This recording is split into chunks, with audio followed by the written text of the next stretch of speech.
This is Steve Cropper with the First Parish Unitarian Universalist of Arlington Summer Service on June 30th, 2024. My topic is Reaching Across the Aisle. First, thank you to Elizabeth Hunter for coaching on this sermon, and thank you to the Invisible IT team. My topic, as I said, is preaching across the aisle. I used to be aggressive in calling out harmful speech or ideas. Now, I try to engage, understand, and build a relationship with people who do harm. So this sermon originates from asking whether my approach is just or not. What is reaching across the aisle? I call it curious, receptive conversations amid people that we disagree with. For example, when Democratic and Republican legislators used to bunk together to save money, that was good for the Republic, and it was reaching across the aisle. Ponder my values, and I'll ponder yours. At First Parish Arlington, we have a saying, you sing my song, and I'll sing yours. It works in any group, and it attracts enough members to pass legislation, pay for a new church roof, or build a school. When I hear most people out, I find that most feel safe. And in good conversations, both sides concede flaws in our certain logic and flaws in our extreme positions. Most admit doubts, and then we end up in the middle of the room when we're not forced into a corner. That's good. I was arrested in Georgia 50 years ago, and no surprise, I'm a lifelong ACLU member. But 8 years ago, I was appointed to a public safety committee in New Hampshire. The standing joke there is, we are 25 guys armed with guns, and Cropper is armed with a laptop. I listened to cops, they listened to me, and now some of them are friends. When I ask police, what is your biggest fear, I often get the same answer, and that is not coming home to my family because of a 1 a.m. traffic stop that has gone wrong. It helps to ask questions which uncover people's fears. Pondering values has another benefit. We have national consensus on most values around health, education, and welfare, and polling affirms this. Slogans and positions are the problem. When we focus on values to find common ground, it's there, waiting for us. Mining bipartisan support for these issues could fill the legislative calendar with criminal justice reform, infrastructure spending, paid family leave, small business support, legislation on technology and cybersecurity, veterans affairs. There's a lot to agree on.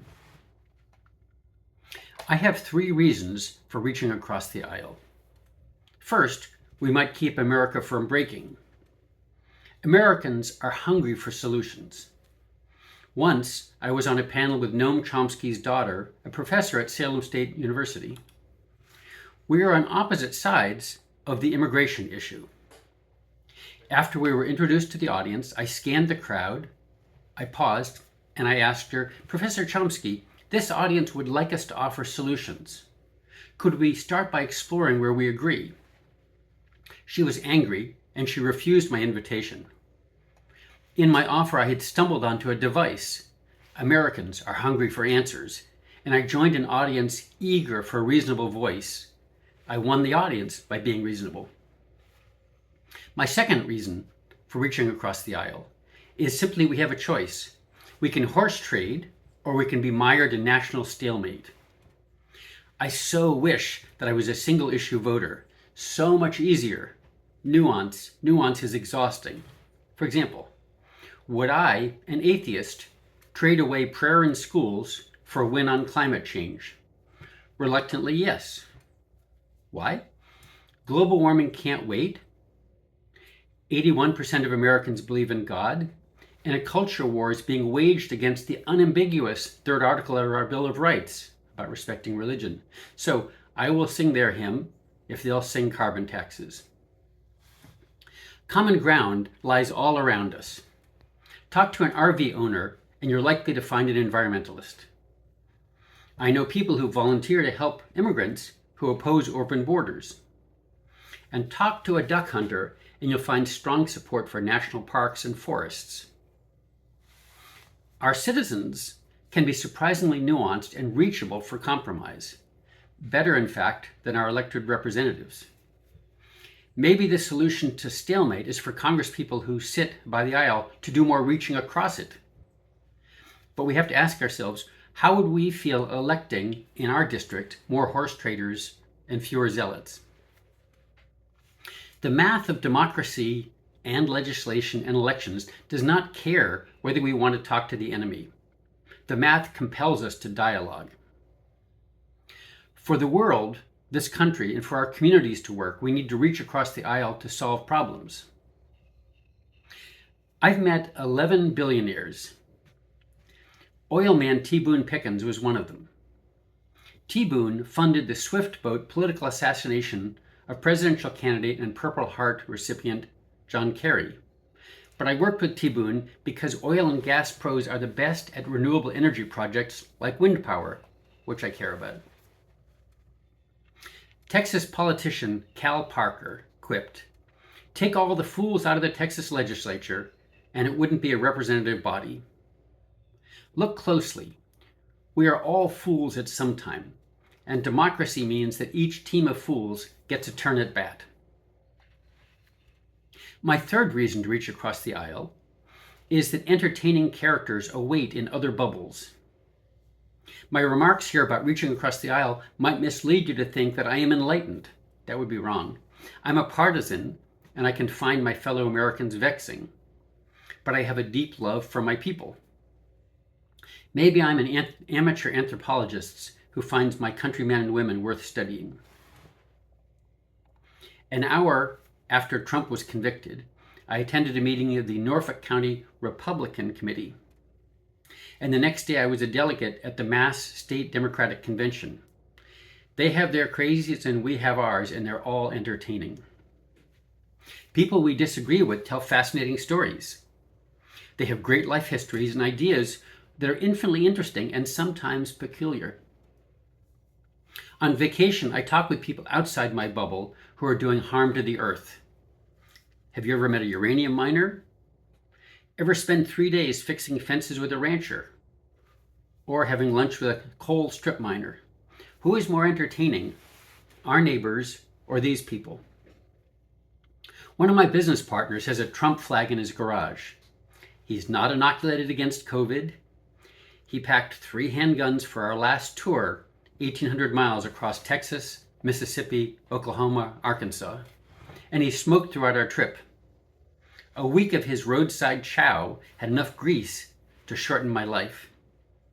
But reluctantly, recently he wrote me, "Please let me know if there's anything I can do for you. I will always be your right-sided Republican smart-ass country fried Texas friend, but you know I'll always have your back." Beat that, anthropologists in New Guinea. But there are 3 reasons not to reach across the aisle. First, uncompromising people keep us compromisers honest.